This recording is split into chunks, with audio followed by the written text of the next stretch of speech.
मजदूर भाइयों, आप लोग मुझे इस मिल का चेयरमैन बनाना चाहते हैं।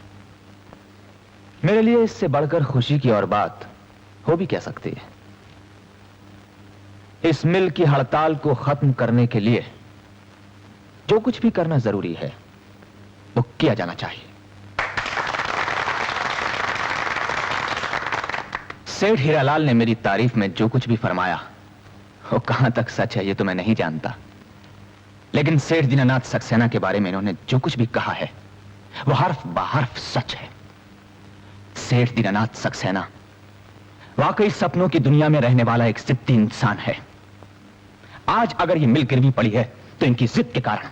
अगर आज इस मिल में हड़ताल चल रही है तो सिर्फ इनकी जिद की वजह से। अगर इस हड़ताल का कोई अंत नजर नहीं आ रहा तो इसका सबब भी सिर्फ इनकी जिद है।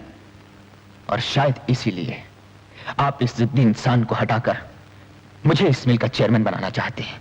बिल्कुल ठीक, इसीलिए सबका भला। हाँ, लेकिन आप सब इस जिद्दी इंसान की एक सबसे बड़ी जिद को भूल गए हैं। इनकी एक जिद यह भी तो थी कि कोई भी मालिक मजदूर की इज्जत को, उसकी हस्ती को पांव तले रौंदने की जरूरत न कर सके। और इसी जिद की वजह से इन्होंने एक दिन अपनी रोजी रोटी को कुर्बान कर दिया था। इन्हीं की जिद थी कि सरमाया और मेहनत को बराबरी का दर्जा मिले, मजदूर अपनी मिल का हिस्सेदार बन जाए। इन्होंने यह सपना देखने का जुर्म किया कि दौलत के अंधेरे में मेहनत के चिराग जल उठे, मजदूर अपनी तकदीर का खुद मालिक बन जाए, आने वाला कल आज ही आ जाए। और ये मिल इनकी जिद, इनके सपने की बेहतरीन मिसाल है। भाषण तो अन्य दीनानाथ से बहुत सुन लिए, असल मुद्दे की बात करो।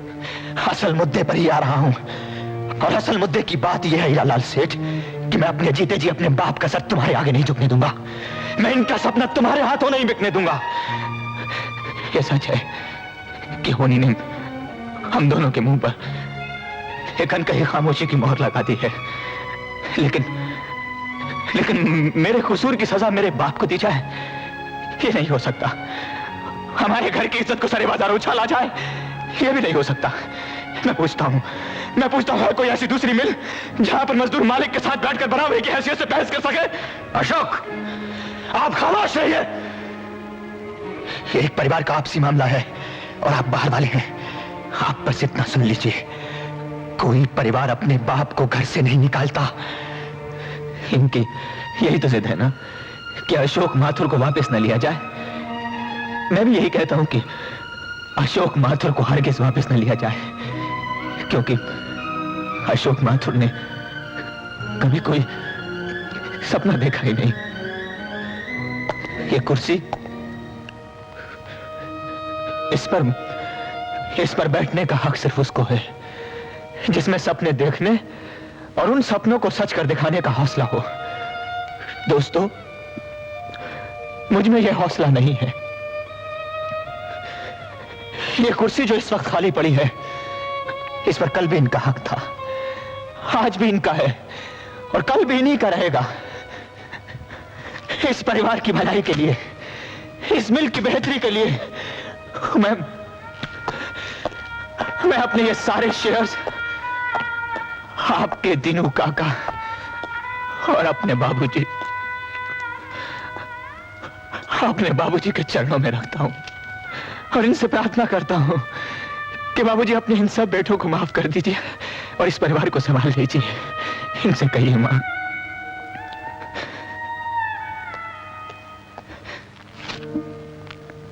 मेरी भी आपसे यही इल्तिजा है दीनानाथ जी, इस परिवार को फिर से अपना लीजिए। मुझे सब मालूम हो गया है, कसूर अशोक का नहीं, कसूर इस बदनसीब बच्ची का है। आओ। बाबूजी, मैंने आज तक आपसे कुछ नहीं मांगा दीनानाथ जी, आज मांग रहा हूं। आप इन सब बच्चों के साथ मेरी इस बदनसीब बच्ची को भी माफ कर दीजिए।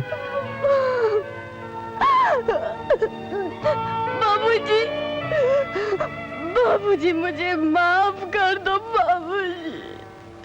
बाबूजी मुझे माफ कर दो। बाबूजी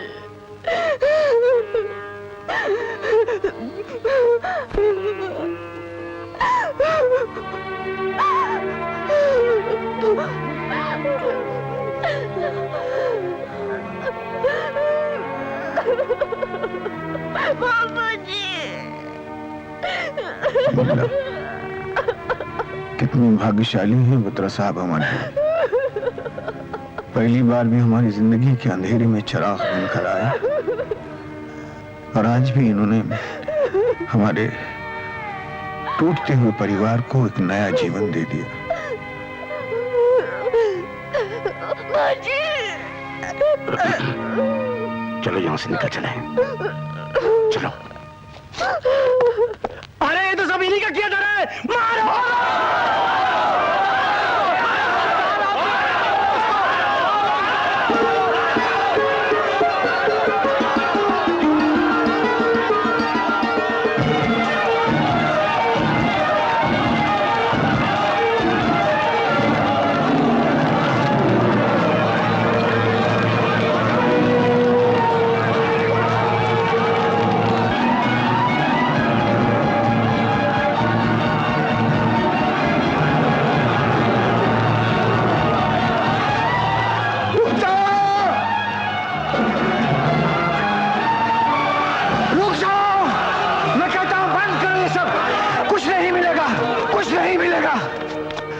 बंद करो ये खून खराबा। सेठ जी खड़े हो जाओ अपने पैरों पे और सुनो मेरी बात। तो आपने स्वार्थ छोड़ना होगा सेठ जी, स्वार्थ छोड़ना होगा। हाँ, मिलजुल कर ही रहना होगा। यही एक रास्ता है सेठ जी, दूसरा कोई रास्ता नहीं है। और तुम सबसे भी यही कहता हूं, यही एक रास्ता है, दूसरा कोई रास्ता नहीं है। जिस शाख पे बैठे हो उस शाख को मत काटो ना। और सेठ जी, जो जड़ें तुमको खींचती हैं और जिनकी वजह से तुम जिंदा हो, उन जड़ों को मत खोदो तुम। हाँ, भाइयों, मिलजुल कर ही रहना होगा। हाँ, मिलजुल कर ही ये देश आगे बढ़ेगा। हाँ, मिलजुल कर ही हम इस नए दौर का वो सुनहरा सपना उसे पा सकते हैं। सेठ जी, मजदूर मालिक एकदम